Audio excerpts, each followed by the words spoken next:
Well, congratulations to the both of you, Jessica and Harry. I know my husband just spoke with you a few hours ago Oh, down. yes. Yes, so here I am. So we're in our home office now. You guys were in our Blu-ray room downstairs, which I know we have Happy Death Day, the Glee movie, and Happy Death Day 2 down there. Yeah. Yeah. Yes. Well, congratulations on this movie. Kevin and I watched it last night, and I was just like uncontrollable at the end. Your guys' performances were absolutely amazing. I'm sure you guys have been getting asked this question all day, but I'm honestly just curious what your conversations were like with, maybe any members of Saul's family or with the real life Jennifer. Jessica, I'll start with you because I'm sure you had a lot to take on, the both of you, with these characters. But what type of guidance did she give you if you did meet with her? Jessica, I'll start with you. It is a lot to take on anytime you tackle a real life story or a character inspired by a real life occurrence, just because there is that added pressure and that added weight to get it right. And we were so lucky that Jen was so incredibly open with us, sharing intimate personal stories of her and Saul and her experience going through this time with him. But probably the biggest gift that she gave me, I would have to say, is that she made it very clear that she wanted us to make these characters our own, that it felt incredibly important to her that the message was there, the message of their love and honoring Saul and the amazing man that he was, and kind of the joy that he put out into the world and the community that rallied around them. But other than that, she wanted us to feel the freedom to make it our own. And as a result, I was able to show up on set every single day with the amazing, talented Harry Shum Jr. and just find our version of this love story and our chemistry and our connection and our intimate, quirky moments. And so I think that's one of the reasons the film kind of was able to grow into what it is. Harry, for you, did you meet with any of Saul's family, or did you look at any type of, maybe video that they had? What type of guidance did you get from Jen?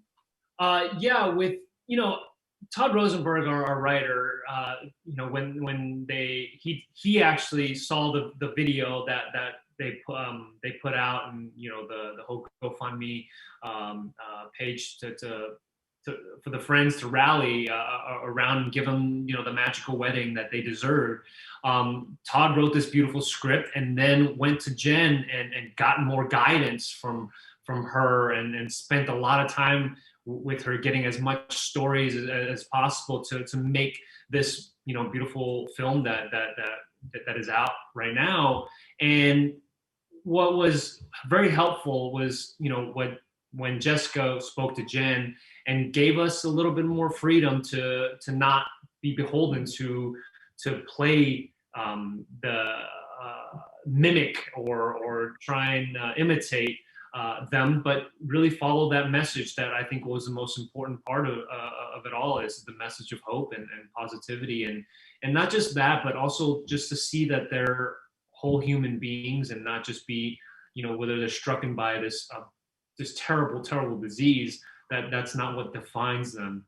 And how they reacted to it, I thought was really inspiring. So for me, it's getting their connection of their love together, and it was really made it a lot easier to be able to act across Jessica Rothe, just from watching. I didn't get to know her until when I started watching her films and being around her. You're not only talented, but you're like an amazing human being. So this is all very, very helpful for us to go down this really dark sometimes journey, and so I'm really, really grateful for all those elements to come together to be able to shape the thing that we made together. It's so funny because I one of my questions is like, talk about working with each other and say nice things about each other, but you guys literally just did that within my first question, because I love that wedding vow scene where they are just constantly saying, the characters, how much they love each other. Is there any improv moments that you guys know that made it into the movie? Because Jessica, there's a little giggle during the wedding scene, and I didn't know if that was something. It just looked so natural. I'm curious throughout the film if there was any type of little improv moments that maybe happened that ended up being left in the film. Jessica, do you know of any? Oh, I think there were a lot. It's actually hard to pick one because our wonderful director, Mark, gave us the freedom. We had the structure of the set. We had the beautiful words that Todd had written, though some of them, like that proposal scene you were talking, or not proposal, the wedding scene with the vows you were talking about. Harry and Mark and I actually went in and really worked on those vows and kind of pulled them apart and tried to find the heart of what they were and strip them back. And so those weren't improvised, but that was definitely a collaborative process. But I mean, everything from like jumping into the fountain and all of the dialogue that happens there about my dress weighing 60 pounds, because it genuinely did. And I didn't know that all that water. All of the water.